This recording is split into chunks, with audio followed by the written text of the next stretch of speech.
Rule 18 का rule 3 हमारा बात करता है कि जब किसी सिविल केसेस में कई सारे इशू हैं और कुछ इशू प्लेंटिफ को बर्डन उनको साबित करने का है और कुछ इशू को बर्डन डिफेंडेंट के पास है, क्योंकि डिफेंडेंट को साबित करना है। तो उस केसेस में जो पार्टी केस को बिगिन करती है, आमतौर पर जनरली क्या होता है कि प्लेंटिफ करती है, उसके पास एक ऑप्शन होगा। यहाँ पे ये सिर्फ बात करता है कि जो पार्टी सूट को बिगिन करती है उसके पास एक ऑप्शन होता है कि वह चाहे तो अभी ही एक बार में सारे एविडेंस पेश कर दे जितने भी आपके पास हैं, ठीक है।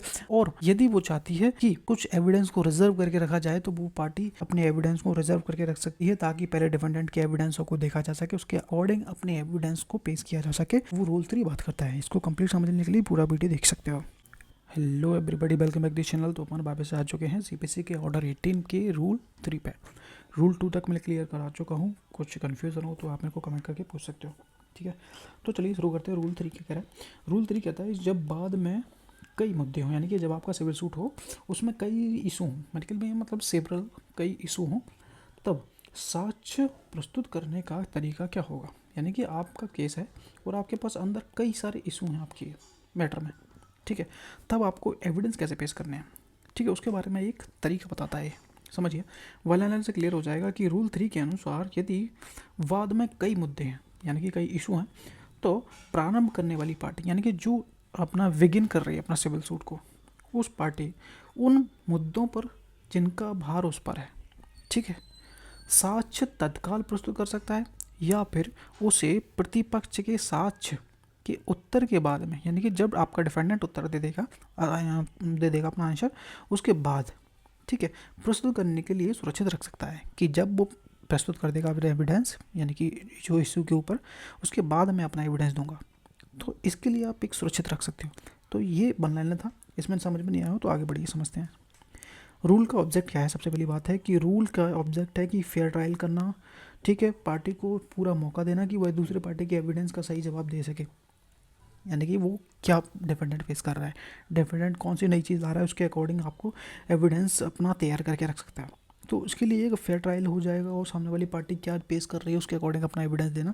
तो उसके लिए ये रूल बनाया गया है। समझो क्या है कि अगर सिविल केस में कई सारे इशूज़ हैं, ठीक है, और कुछ इशू तय यानी कि कुछ इशू को साबित करने का बर्डन किस पर है? प्लेंटिफ है, और कुछ का है डिफेंडेंट के पास, ठीक है।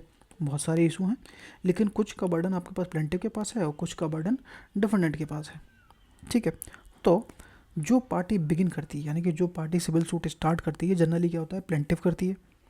उसके पास एक ऑप्शन होगा, ठीक है। जो पार्टी बिगिन करती है उसके पास एक ऑप्शन होगा। वो ऑप्शन क्या होगा कि ऑप्शन 1, जैसे कि अभी ही एविडेंस दे दो, यानी कि जितने भी आपके पास एविडेंस है एक साथ दे दो, ठीक है। अपने केस अपना पक्ष क्लियर करने के लिए जितने एविडेंस हैं वो आप एक साथ दे सकते हो, ठीक है। प्लेंटिफ चाहे तो जिन इशू को उसे साबित करना है उन पर एक साथ एविडेंस दे सकता है। नॉर्मल तरीका यही होता है, ठीक है। अब सेकंड समझो, सेकंड क्या कह रहा है कि कुछ एविडेंस बाद में देना, यानी कि पार्टी अगर चाहे, जो पार्टी बिगिन कर रही है वो पार्टी अगर चाहे तो कुछ एविडेंस को बाद में देने के लिए रिजर्व करके रख सकती है कि मेरे को अभी पेश नहीं करना, मैं बाद में पेश करूँगा। तो आप रिजर्व कर सकते हो, उसी के ऊपर ये पूरा रूल बना है। प्लेंटिफ चाहे तो कुछ इशू का एविडेंस अभी ना देकर, यानी कि स्टार्टिंग में ना देकर, उसे बाद के लिए बचाकर रिजर्व करके रख सकती है, ताकि ऑब्जेक्ट यहाँ पर क्लियर हो जाएगा, ताकि पहले डिफेंडेंट क्या एविडेंस देता है वह देखा जा सके। समझ में आ गया? यानी कि सीधे सीधे ये है कि हमें एक सामने डिफेंडेंट क्या एविडेंस पेश कर रहा है उसकी अकॉर्डिंग हम अपना एविडेंस देंगे। पहले हम देखना चाहते हैं कि वो क्या एविडेंस देगा, तो उसके लिए आप रिजर्व करके रख सकते हो अपने एविडेंस। जो पार्टी बिगिन करती है उसके लिए बात करता है। एग्जाम्पल से और क्लियर हो जाएगा। एग्जाम्पल क्या कह रहा है कि राम प्लेंटिफ है, ठीक है, डिफेंडेंट श्याम है, पर 50,000 रुपये के लिए केस किया गया है। केस में 2 इशू हैं। कौन से हैं? क्या राम ने पैसे दिए थे, इसे राम को साबित करना है, ठीक है। क्या श्याम ने पैसे वापस कर दिए थे, इसे श्याम को साबित करना है। अब स्टेप 1 से समझिए कि प्लेंटिफ क्या करता है। राम जो कि प्लेंटिफ है, पहले सिर्फ यह साबित करता है कि मैंने 50 रुपये दिए थे, अपना गवाह और एविडेंस लाकर ये साबित कर देता है। लेकिन वह अभी यह साबित नहीं करता कि श्याम ने पैसे वापस किए हैं या नहीं किए। इस पॉइंट को बाद के लिए बचा के रख लेता है, यानी कि रिजर्व कर लेता है, ठीक है। स्टेप 2 से और क्लियर समझिए। डिफेंडेंट क्या करता है? अब डिफेंडेंट जो श्याम है आता है और कहता है कि हाँ पैसे तो लिए थे लेकिन मैंने वापस कर दिए थे, और अपना एविडेंस देता है, जैसे कि कोई रिसीट वगैरह है उसके पास, गवाह वगैरह है वो देता है। अब प्लेंटिफ फिर से उसका रिप्लाई देगा। अब प्लेंटिफ कहता है कि तुमने जो पेमेंट की बात कही है वह गलत है, और वह अब अपना रिजर्व्ड एविडेंस देता है, जैसे कि जो रिसीट है वो नकली है या फिर पेमेंट अभी हुआ ही नहीं है। फोर्थ स्टेप समझिए। फिर डिफेंडेंट छोटा जवाब दे सकता है, यानी कि इनके जवाब के बाद जो कोई भी अपना जवाब दे सकता है, और अंत में प्लेंटिफ पूरा फाइनल रिप्लाई देगा।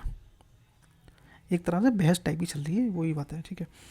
अब नोट हमारा क्या कह रहा है, पूरा समझिए कि प्लेंटिफ अपना कुछ एविडेंस बाद के लिए बचा के रख सकता है ताकि डिफेंडेंट की बात सुनकर उसका सही जवाब दिया जा सके। ये था रूल 3।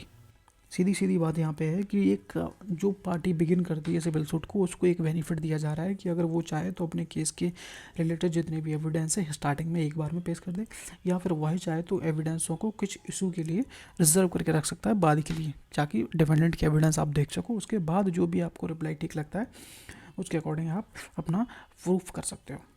तो उसके बारे में रूल 3 बात करता है। एक बार मैं क्लियर कर देता हूँ फिर से।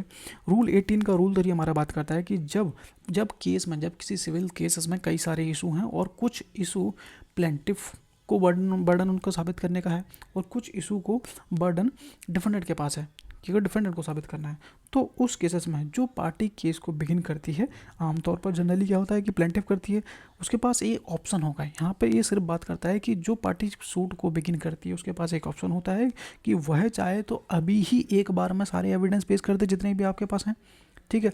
और यदि वो चाहती है कि कुछ एविडेंस को रिजर्व करके रखा जाए तो वो पार्टी अपने एविडेंस को रिजर्व करके रख सकती है ताकि पहले डिफेंडेंट के एविडेंसों को देखा जा सके, उसके अकॉर्डिंग अपने एविडेंस को पेश किया जा सके।